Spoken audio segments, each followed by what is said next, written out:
Hi అండి, welcome back to Anjali cooking. ఈరోజు మన వీడియోలో ఇన్స్టెంట్గా ఒక మంచి healthy and tasty breakfast recipe, అలాగే ఈ బ్రేక్ఫాస్ట్లోకి కాంబినేషన్గా చట్నీ కూడా ఎలా చేసుకోవాలో చూపించబోతున్నాను.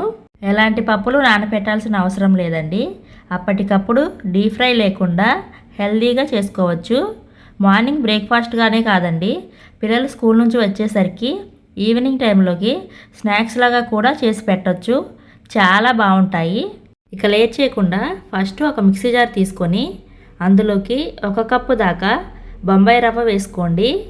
ఇక్కడ నేను కొంచెం లావుగా ఉండే బొంబాయి రవ్వ తీసుకుంటున్నానండి, అందుకని లైట్గా గ్రైండ్ చేసి తీసుకుంటున్నాను. అదే మీ దగ్గర సన్నటి బొంబాయి రవ్వ గినక ఉంటే ఇలా గ్రైండ్ చేయాల్సిన పని లేదండి, డైరెక్ట్గానే ఒక మిక్సింగ్ బౌల్లోకి తీసుకోండి.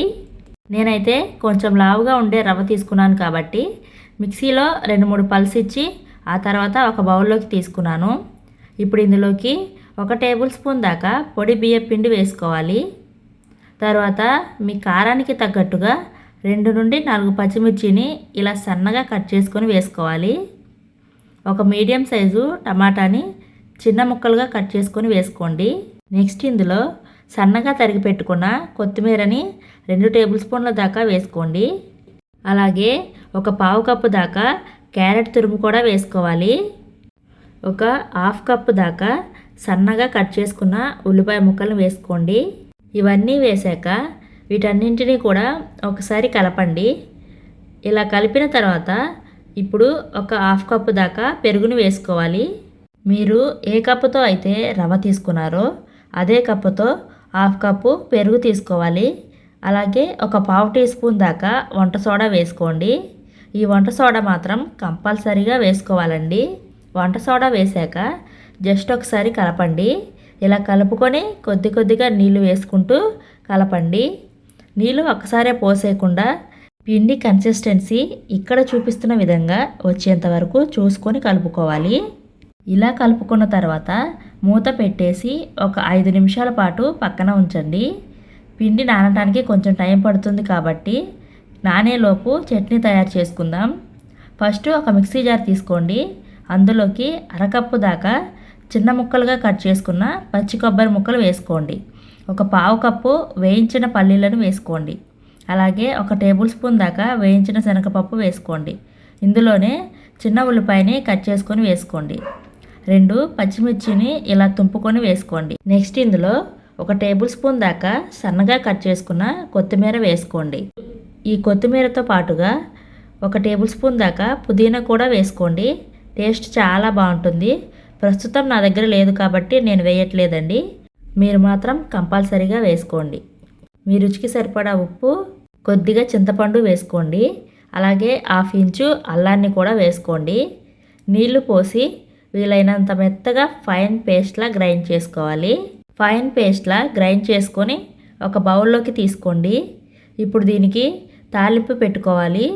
2 టేబుల్ స్పూన్ల దాకా ఆయిల్ వేసుకొని ఆవాలు, జీలకర్ర, ఎండుమిర్చి, కరివేపాకు, పచ్చిశనగపప్పు వేసి దోరగా వేయించి ఈ చట్నీలోకి వేసుకోవాలి.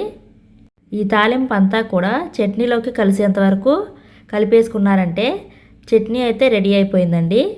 సో చట్నీ తయారు చేసుకున్నాం కదా, ఇప్పుడు రవ్వని చూద్దాము.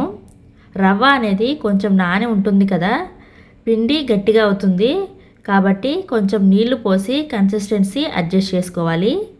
ఫస్ట్ అయితే రుచికి సరిపడా ఉప్పు వేసుకొని ఆ తర్వాత నీళ్లు పోసి పిండి కన్సిస్టెన్సీ అడ్జస్ట్ చేసుకున్నాము. ఇలా అడ్జస్ట్ చేసుకున్న తర్వాత కొద్దిగా తాలింపు పెట్టుకోవాలి. దీనికోసం స్టవ్ మీద చిన్న గిన్నె పెట్టుకొని 1/2 టేబుల్ స్పూన్ దాకా ఆయిల్ వేసుకోండి. ఆయిల్ హీట్ అయ్యాక కొద్దిగా ఆవాలు వేసుకోవాలి. తర్వాత కొద్దిగా జీలకర్ర వేసుకోవాలి. 1/2 టీ స్పూన్ పసుపు, చిటికెడు ఇంగువ వేసేసి సన్నగా కట్ చేసుకున్న కరివేపాకును కూడా 1 టేబుల్ స్పూన్ దాకా వేసేసి దోరగా వేయించుకోవాలి. ఈ తాలింపు దోరగా వేగిన తర్వాత మనం కలిపి పెట్టుకున్న పిండిలోకి వేసుకొని ఈ తాలింపు పిండిలోకి బాగా కలిసేంత వరకు కలుపుకోవాలి.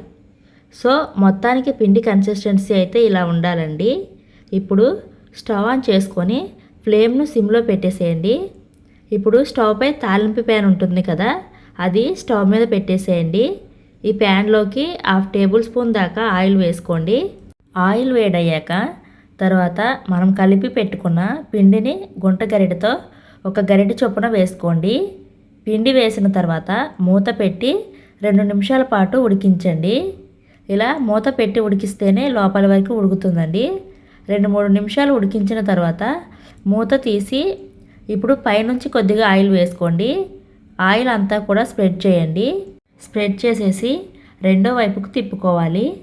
ఇప్పుడు మళ్ళీ మూత పెట్టి రెండో వైపు కూడా కాల్చుకోవాలి. ఒక 2 నిమిషాల తర్వాత మూత తీసి చూస్తే చక్కగా 2 వైపులా కూడా మంచిగా కాలి ఉంటుందండి.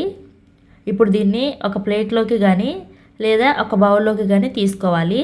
మళ్ళీ తాలింపు ప్యాను స్టవ్ పై పెట్టి 1/2 టేబుల్ స్పూన్ దాకా ఆయిల్ వేసుకొని పిండి 1 గరిటె వేసుకొని మూత పెట్టి ఉడికించుకోవాలి.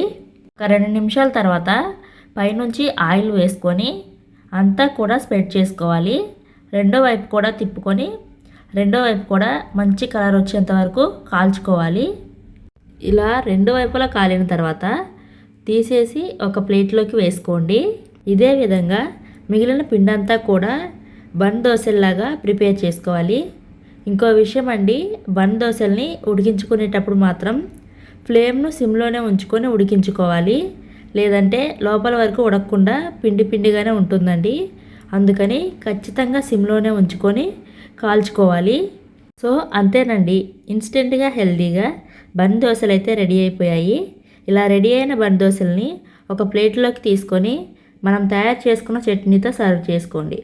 ఈ రెండింటి కాంబినేషన్ అయితే చాలా బాగుంటుందండి. మీ ఇంట్లో మార్నింగ్ బ్రేక్ఫాస్ట్కి ఇడ్లీ పిండి కానీ దోశ పిండి లేకపోతే అప్పటికప్పుడు ఈ బన్ దోశలను చేసి పెట్టండి. సో చూశారు కదా ఇన్స్టెంట్గా బ్రేక్ఫాస్ట్ ఎలా చేసుకోవాలో. ఈ వీడియో నచ్చితే ఒక లైక్ చేసి షేర్ చేసి సబ్స్క్రైబ్ చేయండి.